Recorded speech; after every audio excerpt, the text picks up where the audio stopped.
It goes all the way back to the Mambo, and it comes all the way up to hip-hop. The history of Latin music has traveled a long road, and now there's a documentary that follows its path from the Bronx to the Bronx. It's called From Mambo to Hip-Hop, a South Bronx Tale. And with us today is the documentary's producer, Elena Martinez, and percussionist Benny Bonilla, I'm sorry, Benny, who is featured on the documentary. Welcome to the program. It's a pleasure having you both here. Hi, thanks, Miguel.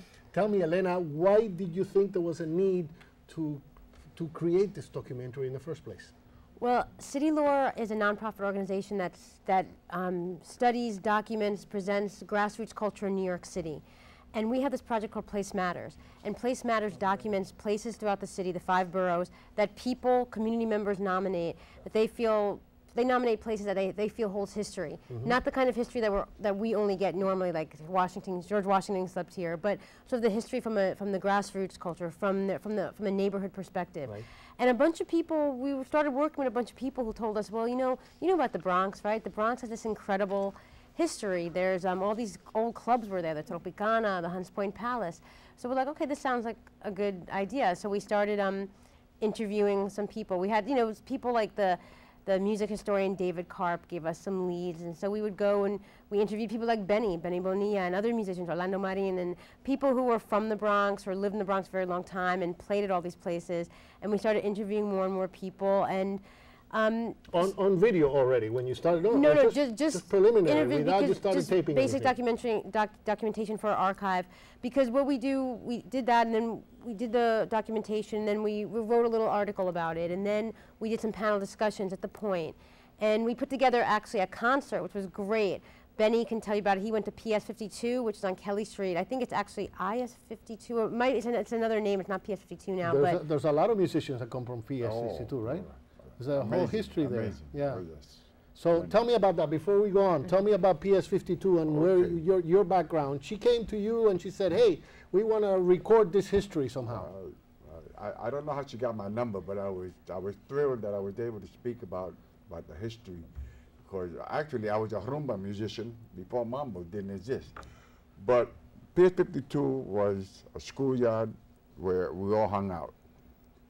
Ray Barretto, Manny Oquendo, they all went to PS 52.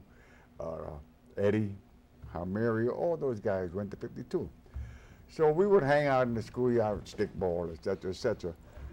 And a few of them began getting interested in music.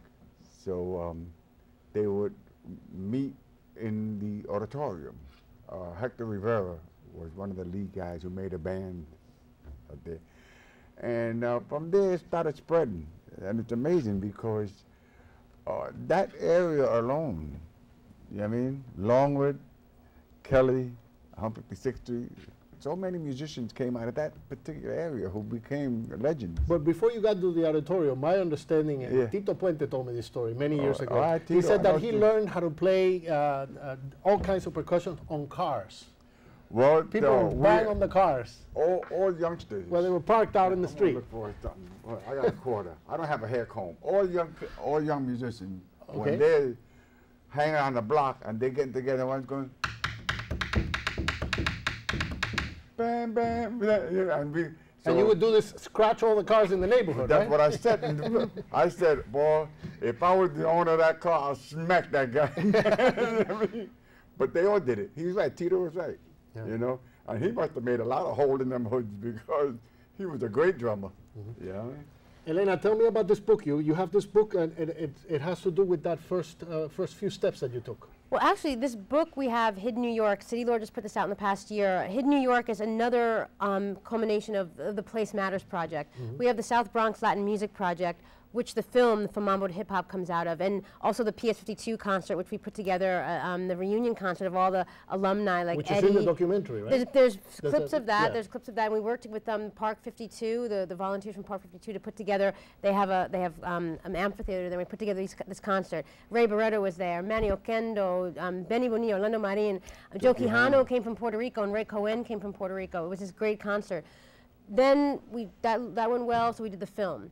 But Place Matters also takes other forms. We have the website, but we did this book, and the book documents places. These are not all Latin music places. These are places throughout the city. There are churches, mosques, food stores, record stores, parks, places, roller rinks. Not too many, really not too many of them. I love the title, Hidden New York. Hidden New York, a guide to places that matter.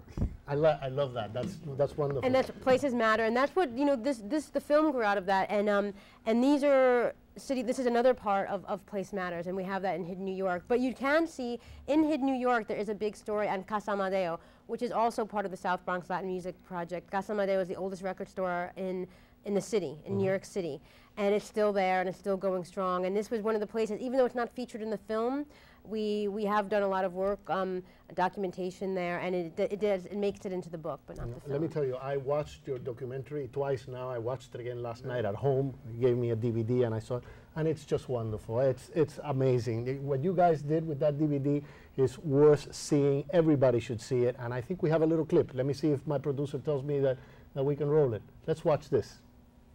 The word Bronx was anything for me except a place. The Bronx was a word used in the French vocabulary to say that it was a mess. When someone used to play loud music in the neighborhood, in your own room,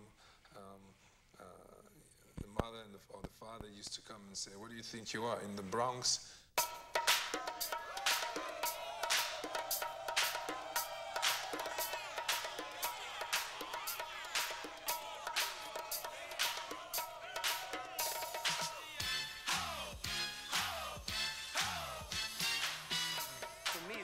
Something about the Bronx is just, it brings fire in me. I mean, if they would do a show down in the Bronx or a big competition, it should be in the Bronx. This is where it started from.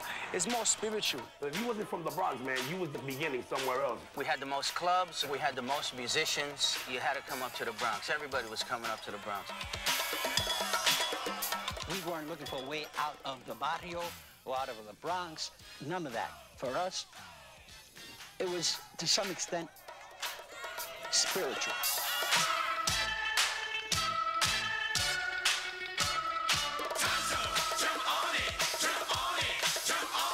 When you come out of that number 2 train and it shoots out of that tunnel, man, you walked into a whole new world, man. This is it. You're in the United States now.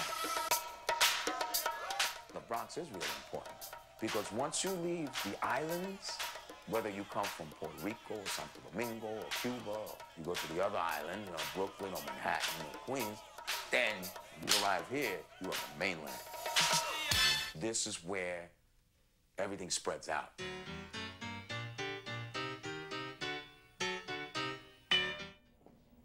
Now, if that doesn't want to make you watch the whole documentary, I don't know, because that's the very beginning of the documentary, right? So you basically set the scene for what people are about to see.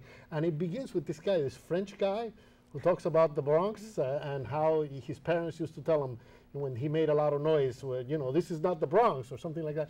I mean, it's not just about the music. It's about how the documentary is about how the Bronx has changed, has improved over the years, right? I think we hope the story is more than that. It's definitely a story of the music. We wanted to look at the Bronx during the Mambo era, and then you kind of go into the salsa era because you get to talk to Willie Colon and people like that, and you see the Fania All-Stars concert at Yankee Stadium, which was part of what we call the Fania, the salsa era. But then, of course, it gets into the beginnings of hip-hop, the early days of hip-hop. So we're trying to look at the Bronx, and Mambo and hip-hop don't have anything to do with each other, and we don't want anyone to get that out of the film. There are 2 different genres of music, but the reason we put them together is because we're looking at the community and the Bronx these Bronx neighborhoods that all these people lived, and they were very creative and talented, and they brought all this wonderful talent together in these places, and this is what came from that, and that was then. The Bronx isn't just about the burning buildings, which everyone sort of has images from the 70s. There's more to it than that, and hopefully that's coming. We see that sort of coming back.